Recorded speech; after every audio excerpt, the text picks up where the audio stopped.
In this series, we're diving deep into How to Succeed by Orison Swett Marden, a classic that helped launch the personal development movement more than a century ago. Each episode unpacks its big ideas and brings them into focus for today's high-performance entrepreneurs, leaders, and builders. If you're ready to lead with clarity, grow with intention, and ground your ambition in principles that last, make sure to subscribe. Let's get into it. Welcome back, everyone, to The Deep Dive. This is where we take some really fascinating source material, dive deep, and pull out the key insights for you. Today, we're carrying on with our journey through Orison Swett Marden's classic, How to Succeed.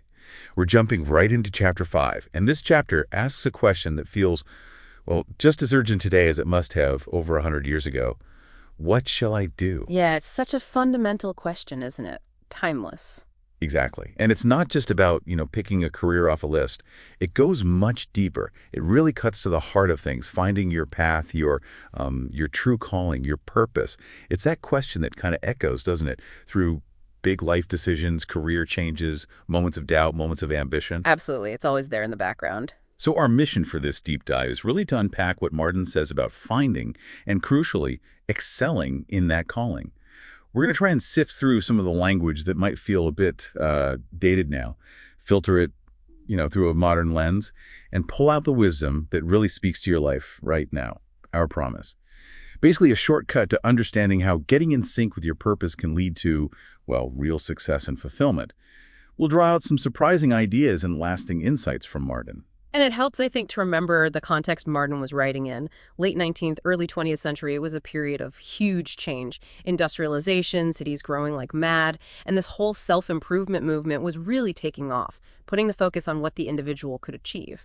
Right. A lot of upheaval, but also a sense of possibility. Exactly. Opportunity and challenge, side by side. So, Chapter 5, What Shall I Do? It's not just a how-to for getting a job. It ties right into Marden's bigger themes in the book, things like character building, finding meaning in what you do, making a real contribution through, the quality and integrity of your work. So yeah, our sources are straight from the text, and we're aiming to interpret those core ideas, make them really relevant for navigating your choices today.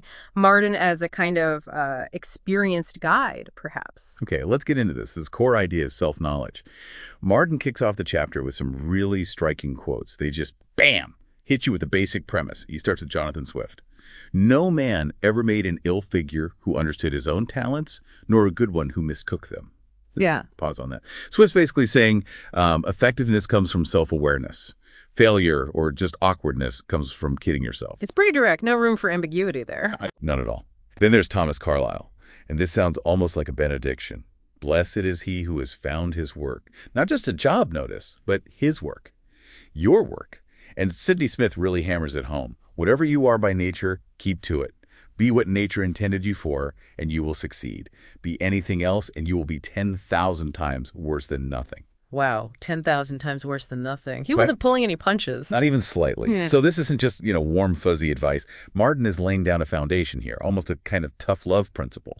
Real success, the kind that satisfies and lasts, starts with looking honestly at yourself. Really seeing yourself clearly, and then committing to what you're naturally wired for, your inherent gifts.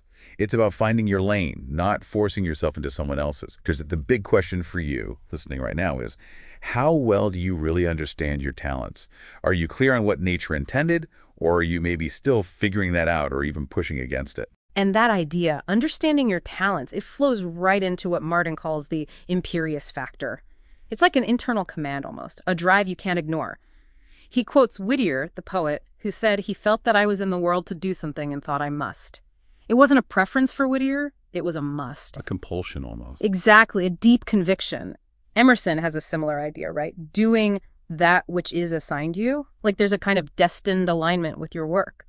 So when Marden talks about a certain call, he doesn't just mean, oh, that sounds interesting. He means a deep love for the work itself and a real loyalty, a fidelity to it. It's that feeling deep down that this is it. This is what you should be doing. Yeah, that resonates, that feeling of this fits. Right. And he contrasts that internal drive very sharply with external pressures. He really warns against those. He calls out people who go into a profession simply because his grandfather made a great name in it or his mother wants him to. Think about how relevant that still is. The weight of family expectations or chasing prestige or just going for the money, even if it crushes your spirit. Oh, absolutely. Happens all the time. All the time. And Marden's analogy here is, well, it's quite stark, but it makes the point forcefully. He says if someone lacks that inner call, it's far better for him to be a day laborer, where maybe his smarts could actually make him a leader, than to be in the wrong profession where he might do as much harm as a boulder rolled from its place upon a railroad track, a menace to the next express. Wow. So not just ineffective, but actively dangerous. That's his point. You're out of place. You're not contributing properly. You might even be causing problems for yourself and maybe for others. It's about fundamental misalignment. And it's fascinating, isn't it, how this applies today? We have so many options: corporate jobs, startups, gig work, side hustles, endless choices, it feels like. But the pressure to conform, to chase the status symbol, the big salary, it's still huge. So how do you find your must in all that noise? It takes real introspection, I think. Tuning out the external voices, family, society, Instagram, whatever, and having the guts to listen to that quieter internal pull, the thing that actually taps into your real gifts and passions. Even if it seems less glamorous or doesn't pay as much initially. Especially then, perhaps. It's about recognizing that your work, ideally, should be about more than just the paycheck or what other people think. It should connect with that unique talent, that thing that makes you you. It's surprising sometimes, isn't it? Your biggest strength might be something you've been dismissing because it doesn't fit the standard mold. And Marden suggests the cost of not listening, of fighting that inner call, is pretty steep. He quotes Lowell. "It is the vain endeavor to make ourselves what we are not that has strewn history with so many broken purposes and lives left in the rough." That's chilling. Lives left in the rough. It's not just about a job you don't like. It's about a whole life feeling incomplete, unsatisfying, out of tune. Like you're constantly swimming upstream. Exactly. You wake up one day and realize you've built this elaborate structure, but it's not really your house. It doesn't use your best materials. You feel hollow inside, even if it looks good from the outside. Goes right back to Swift's ill figure, doesn't it? When you misunderstand or ignore your talents, you're not just inefficient, you're creating a life that feels wrong. Yeah. Off-key. All that energy spent fighting your nature. Imagine channeling that into something you're actually suited for. The momentum would be incredible. It's a waste, isn't it? Wasted potential for the person, certainly, but also for the world. The world misses out on what that person could have uniquely contributed if they'd been aligned. Right. The alternative, the path Marden is pointing to, is one where your purpose feels clear, your actions feel authentic, and your energy just flows because it's going in the right direction. Yeah. Naturally. Okay, so finding your place is key. But Marden, practical as ever, also brings in this idea of excelling right where you are. Through Phillips Brooks, Brooks has this great line: "The age has no aversion to preaching as such. It may not listen to your preaching." Okay.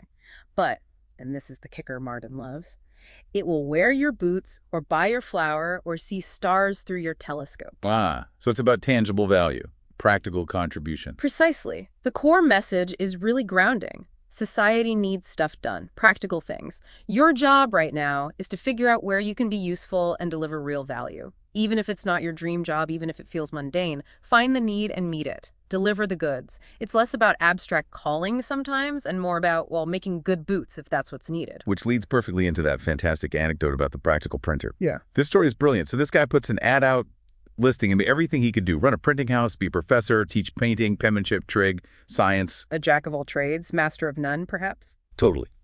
He could preach, help a dentist, sing bass or tenor. It's almost ridiculous how much he listed. And guess what? 0 responses. Crickets. Doesn't surprise me. Too scattered. Exactly. Then, the turning point. He adds this little PS, almost an afterthought. "We'll accept an offer to saw and split wood at less than the usual rates." And boom, ad disappears. Get a job immediately. The insight there is just fantastic, isn't it? It wasn't about the fancy skills or high aspirations. It was humility, specificity, and meeting a real basic need: sawing wood. Something concrete someone actually needed right then. Right. He might have been capable of much more, but his breakthrough came from offering something practical, even if it seemed lower than his other talents. It really shows the power of being genuinely useful, even in a simple way, over just being broadly talented but unavailable, in a sense. Solve a real problem, however small. That's often the key that unlocks the door. It's a great reminder. Absolutely. And it ties directly into Marden's very clear advice. Don't wait for a higher position or a larger salary. Enlarge the position you already occupy. This is so empowering because it puts the control back in your hands, doesn't it? It's not about waiting for someone else to promote you. It's about taking ownership now. Exactly. Radical ownership. He's not saying be content and stagnate. He's saying make your current role bigger through your own efforts. And he gets specific. Put originality of method into it. Fill it as it never was filled before.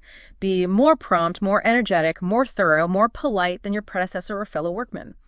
It's about exceeding expectations, redefining the role from within. Going above and beyond the job description. Way beyond. Study the business, he says. Come up with new ways of doing things. Be able to give your employer points.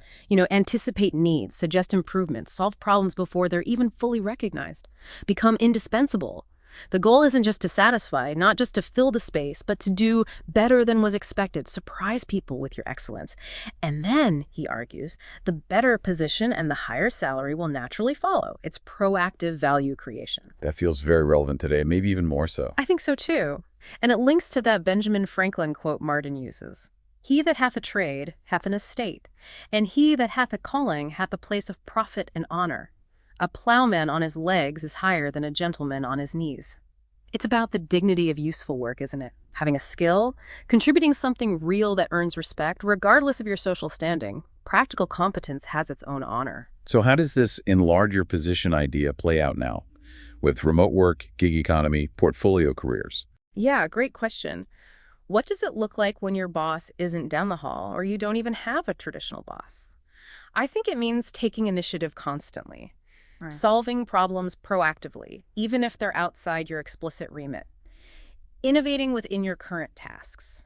Consistently over-delivering on every project, every freelance gig. It's about demonstrating that value, that initiative, no matter the structure, becomes so damn good, so reliable, so proactive in your current sphere. That opportunities just naturally open up. Exactly. You don't wait for them. Your excellence creates them. You build your own upward momentum, especially when those old, clear career ladders aren't always there anymore. You have to kind of build your own ladder through performance. Okay, so excel where you are, but Marden also circles back powerfully to that inner drive. He uses that great phrase, follow your bent. And he acknowledges it can be tough, right? Parents, friends, or misfortune may stifle and suppress the longings of the heart, pushing you into roles that just feel wrong. Life gets in the way sometimes. It does. But then he gives us this incredible image, this promise of resilience. He says that inner drive, that longing, is like a volcano.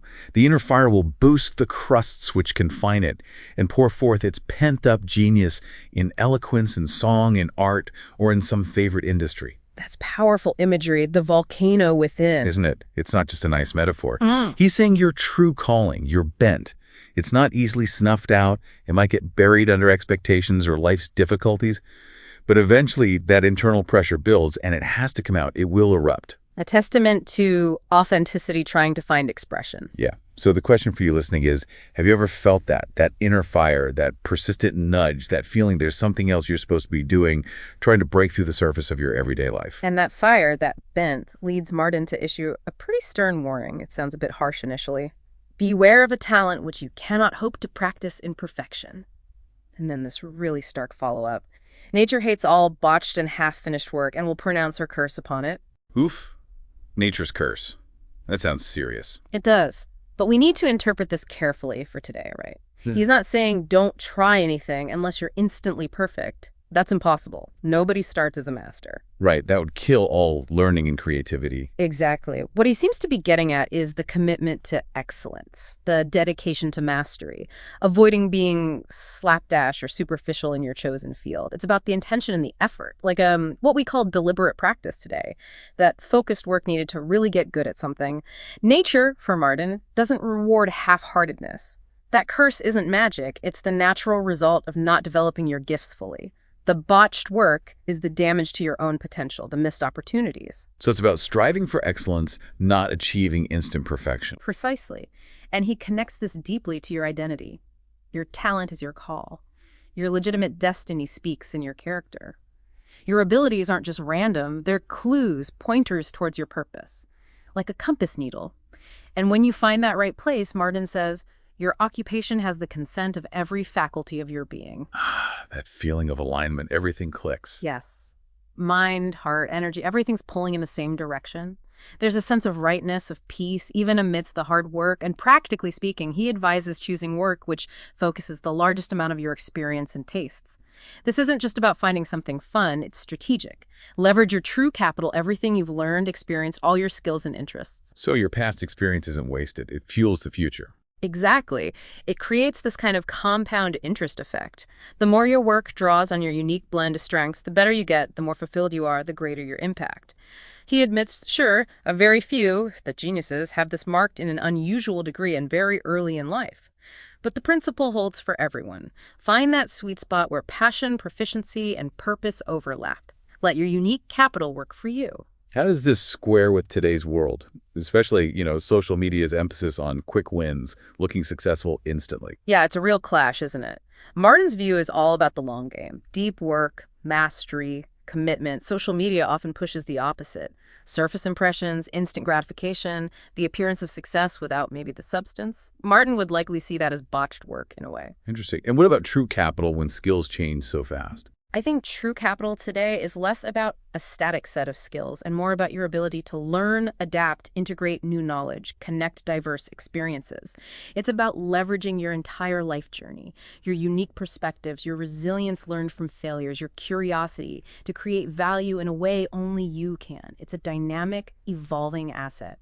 Okay, now Marden shifts gears a bit, or maybe deepens the perspective. He talks about work not just as something you do, but as something that makes you. He says quite definitively, a man's business does more to make him than anything else.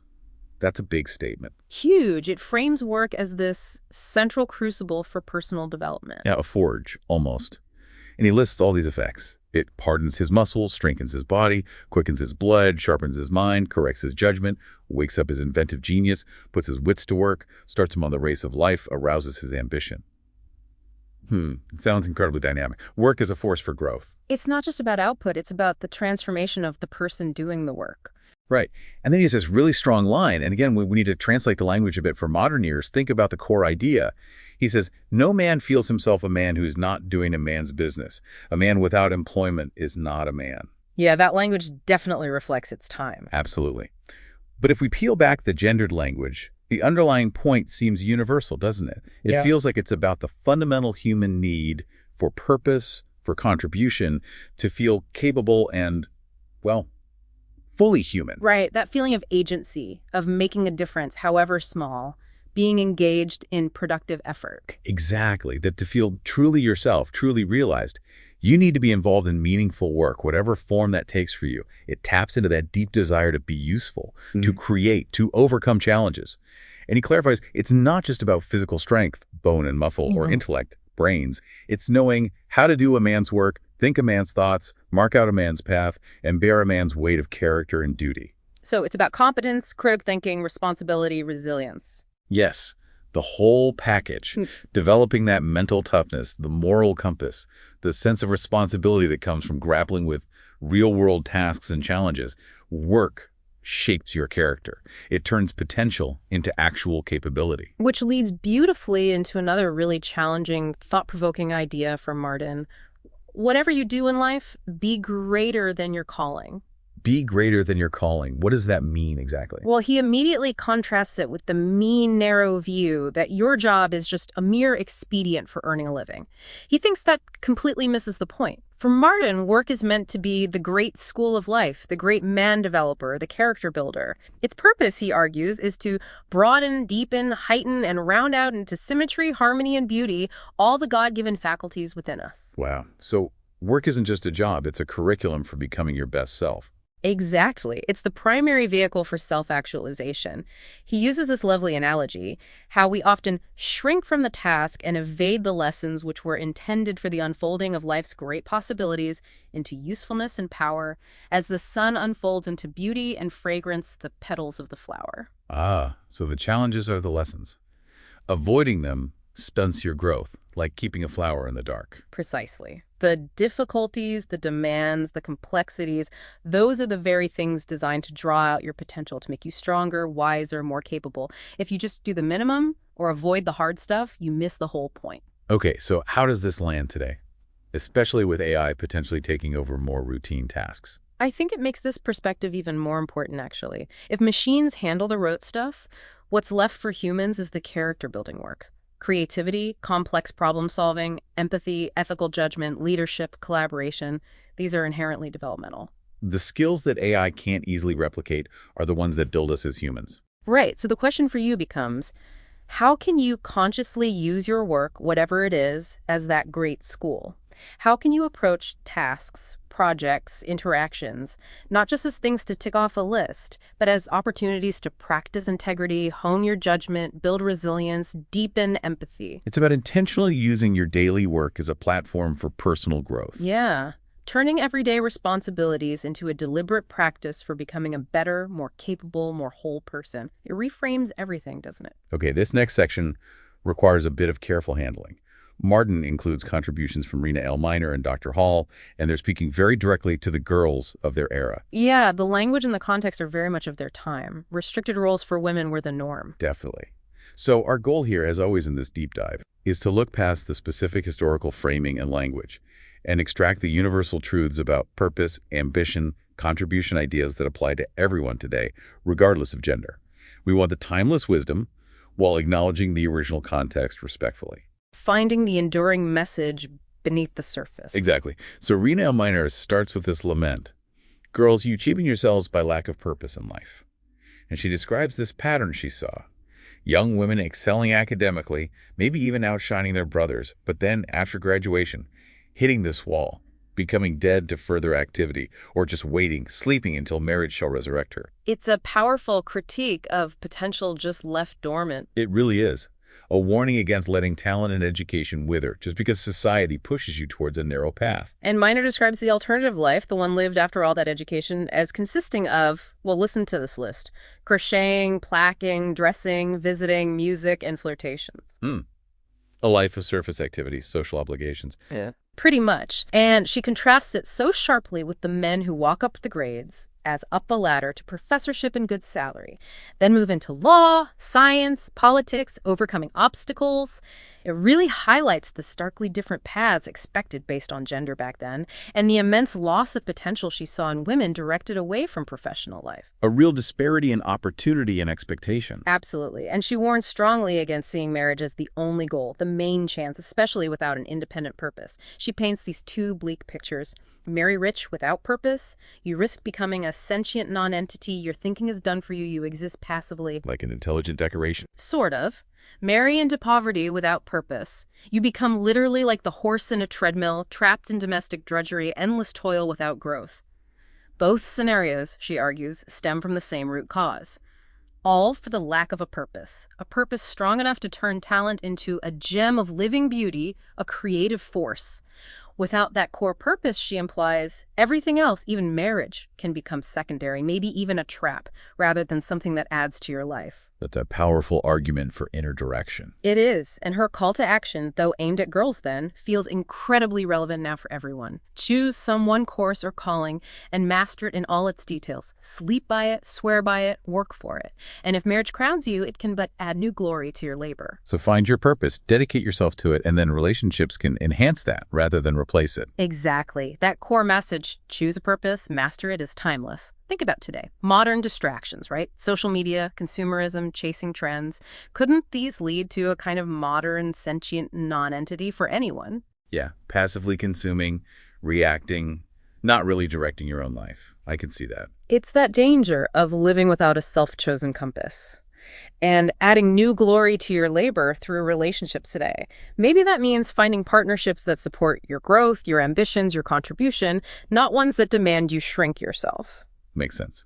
Then we have Dr. Hall's vision of desirable girls. Again, let's look for the universal qualities here. He wants girls who are mother's right hand, good with kids, able to sort out domestic messes. This sounds like compassion, practicality, being a source of comfort and stability. Valuable skills in any setting, really. Teamwork, problem solving, emotional support, yeah. And girls whom father takes comfort in for something better than beauty, and brothers are proud of for more than dancing or social skills. This points to valuing substance, character, intelligence, competence over just appearances or social charm, being valued for who you are and what you contribute. Intrinsic worth over superficial qualities. Right. Then girls of sense. People with a standard of their own regardless of conventionalities, who are independent enough to live up to it. His examples are specific to the time, avoiding silly or unhealthy fashions like trailing dresses or tight corsets. Basically, people who think for themselves, make practical choices, and aren't slaves to trends. Critical thinking, practicality, authenticity, still crucial today with modern trends, maybe even more so. Definitely. He also values good girls. Sweet, right straight out from the heart, innocent, honest. This sounds like basic integrity, kindness, genuineness. Poor character stuff. And careful and prudent girls. Those who understand money, know what's important, save, aren't selfish. People who are a joy and a comfort rather than a burden. This highlights responsibility, financial literacy, and just generally being a positive, contributing presence. Being reliable and adding value to your environment, whether home or work. Finally, girls with hearts. Full of tenderness and sympathy, empathetic, caring, emotional intelligence, basically. And interestingly, he contrasts this group with clever, brilliant, and witty girls, saying he prefers jolly, warm-hearted, and impulsive girls, kind and entertaining to their own folks, and with little desire to shine in the garish world. That's an interesting distinction. It is. It seems less about dismissing intelligence and more about valuing genuine warmth, authentic connection, and inner satisfaction over chasing external charm or shallow recognition. Focus on real relationships versus superficial shine. Yeah, putting substance and connection over performance, perhaps. So if we pull all this together, it's clear these aren't really gendered traits in their essence, are they? They're timeless qualities for any well-rounded, contributing person. Girls of sense translates to critical thinking, independence from today's fads, whether it's social media noise or consumer pressure. Good girls means integrity, authenticity. Prudent girls means responsibility, practical wisdom, adding value. Girls with hearts means empathy, connection. And that tension between shining and being kind to your own folks, that's the age-old choice between external validation and internal fulfillment, authentic connection. Choosing depth over surface. Right. So Marden, through these voices, is really calling everyone to cultivate inner purpose, practical skills, moral character, and genuine contribution. That's the enduring message, far beyond the specific language of his time.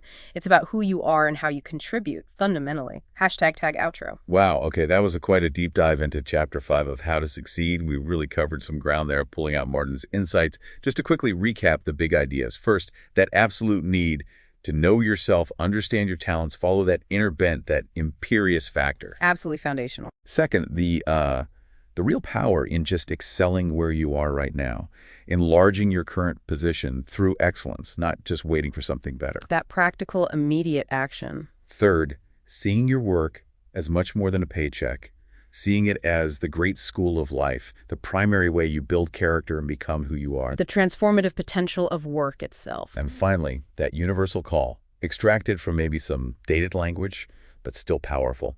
The call for everyone to find and pursue a real purpose beyond just existing or chasing shallow approval. Applying that timeless wisdom today. So, Marden's question, what shall I do? It's not like you answer it once and you're done, is it? Not at all. It's active, it's ongoing. It's a question for you to keep asking, keep exploring throughout your life. And maybe that leads to a final thought for you to take away and chew on a bit. If Marden is right, if your work truly is the great school of life and the great character builder, then what specific lessons, maybe even the uncomfortable ones, are you actively learning right now from your daily tasks, your responsibilities? And how are you consciously using those experiences to shape your character, your integrity, your resilience, your empathy? Regardless of your job title or how important it might seem on the surface. That's a powerful question to sit with. It is. We encourage you to keep thinking about how you can find and then truly enlarge your own unique contribution.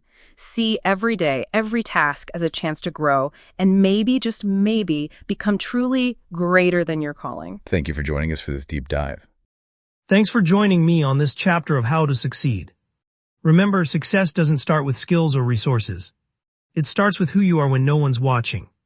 If this episode gave you something to think about, hit that subscribe button and share it with someone who's building themselves into something big. This is Mindset Foundations. I'll see you in the next chapter.